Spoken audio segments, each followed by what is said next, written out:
Hello, everyone. Welcome to the Love to Live Healthy show with author and weight loss specialist Josephine Fitzpatrick. Our focus is weight loss and losing it with healthy and clean living. Join us every week to hear answers to questions from our clients all over the world who text and email thousands of weight loss questions daily. Listen and learn how Josephine answers questions to help you lose weight, eat healthy, and feel great. Hi, everyone. Welcome to the Love to Live Healthy show. I'm Josephine Fitzpatrick. Yes, stress eating is real. Emotional eating is real. And that's why I picked today's episode. It's all about stress and emotional eating and how we can control it by lowering our stress response. Stress eating is the same thing as emotional eating. It's a way for you to suppress or soothe negative emotions such as stress, anger, fear, boredom, sadness, loneliness. Major life events or even the hassles of daily life can trigger negative emotions that lead to emotional eating, and all these things can disrupt your weight loss. What are some signs of stress eating? Well, the first sign that most of you can relate to is feeling an urgent need to eat, when all of a sudden you just need to eat for no specific reason that you can think of in that moment. Another is when you're craving a specific food or type of food, or if you're looking for larger amounts of food than normal, and also eating at unusual times of the day, like early in the morning, late at night, even though you know you're not hungry. These are all signs of stress and emotional eating. Another sign of stress eating that I find with most of the clients is feeling extremely hungry after you just ate. For example, I will have a client tell me they ate their first meal of the day and half of their second, and 2 snacks, and I look at the clock, it's not even 12 noon yet. Right there, I know that they are stress or emotional eating because basically they're eating one thing after another. So it's not that they're hungry. And I will actually text them and say, well, you're clearly not hungry because you just had breakfast and then you had your lunch right after, and it's not even, 11:30. So right there, you're not eating from hunger, you're eating from emotion or stress. Remember, stress eating can be just from boredom. It doesn't have to be a major life change or event that is happening.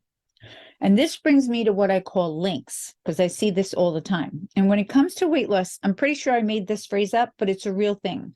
Links can actually make us stress eat.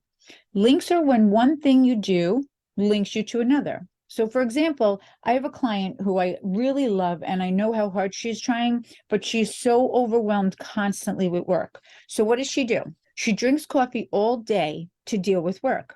But when she has coffee, she feels the need to eat with it. She always wants something sweet with it.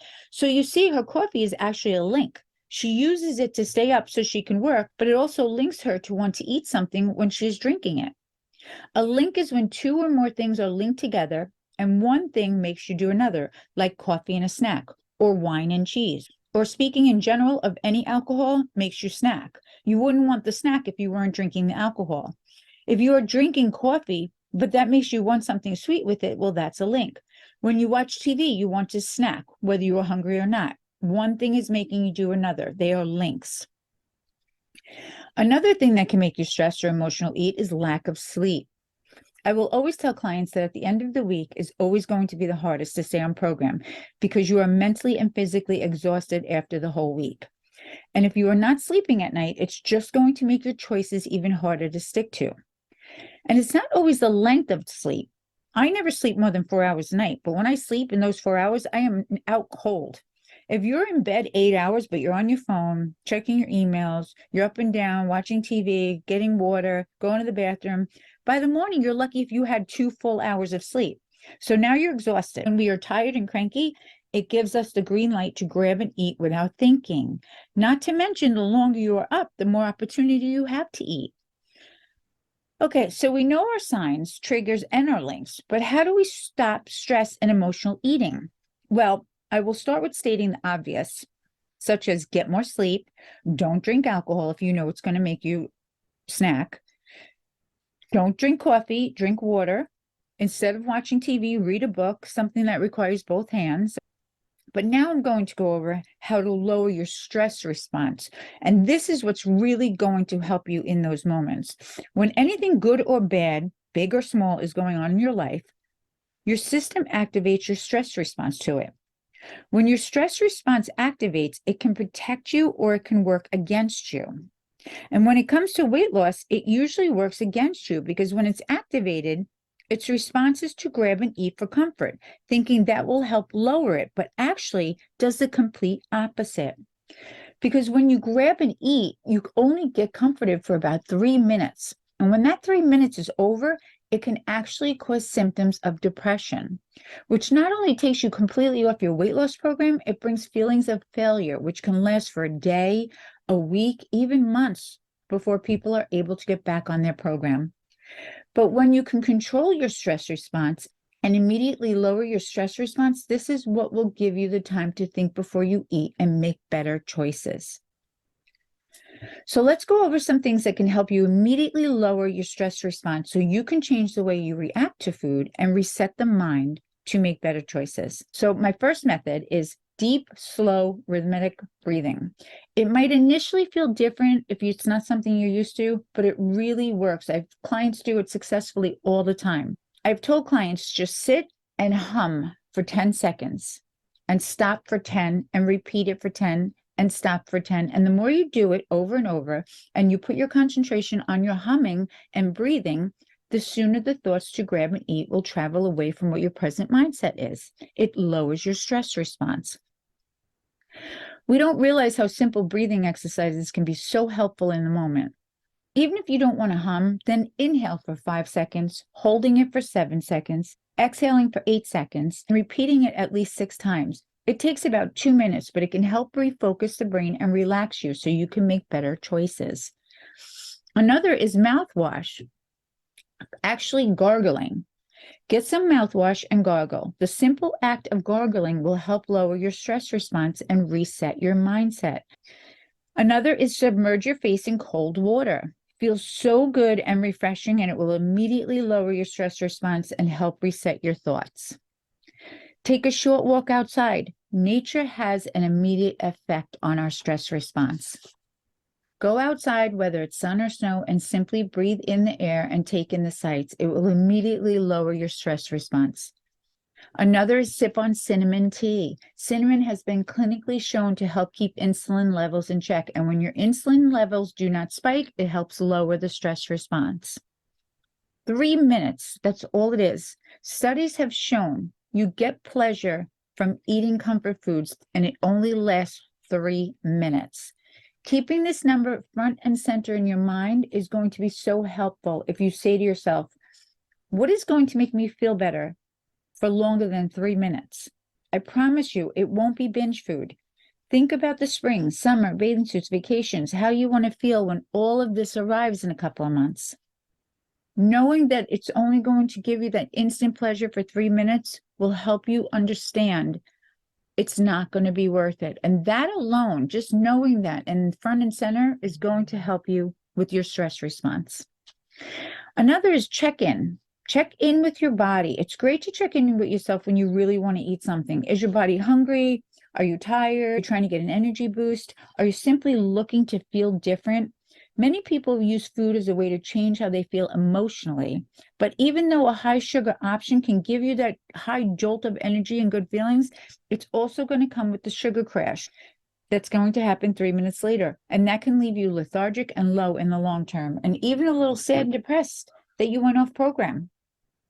Another great way to lower your stress response is take a bath. I love to take baths. Baths have been used since ancient times as a warming agent.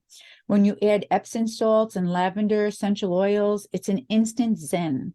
On a cold fall or winter night, it's a great alternative to unwinding instead of comfort foods.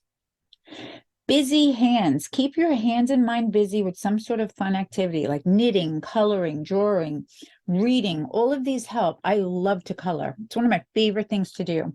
When you do this, you distract your brain from food thoughts. Even taking a few minutes to play a game on your phone are all ways to ride out stress-induced cravings. And of course, let's not forget our cheat day. Another great thing to do is think of what you'd really, really enjoy on your cheat day. Whatever it is, plan it. Set your sights and tell yourself you're going to finish your week strong so you can enjoy your favorite treat and meal on your cheat day, because when you have an amazing week, that's when you really enjoy those foods. Always remember, instead of feeding into your stress, we should aim to create positive responses when we are feeling stressed. We can channel this energy into something more productive, including cleaning the kitchen, doing laundry, taking a hot shower, going for a run, getting an exercise class in, do some yoga, whatever it is, even responding to emails or checking something off your to-do list that has been bugging you that you had to get done. When we are productive, we feel good. And when we feel good, we do good things and make good choices. My final thoughts: at the end of the day, you might do one of these or all of them, but the most important thing you want to do is be mindful of what you are doing in the moment. And remember what you want to feel like in 3 minutes, 3 weeks, and 3 months from now. Keep those positive thoughts in your mind, because the positive will always win over the negative. I hope this helps. I'm wishing everyone a happy, healthy week. Innovation is all about balance in your food, your week, your month, your year, and your life. When you live a life of balance, you live a happy, healthy life. And I'm wishing you all a happy, healthy life. Much love and hugs from me to all of you.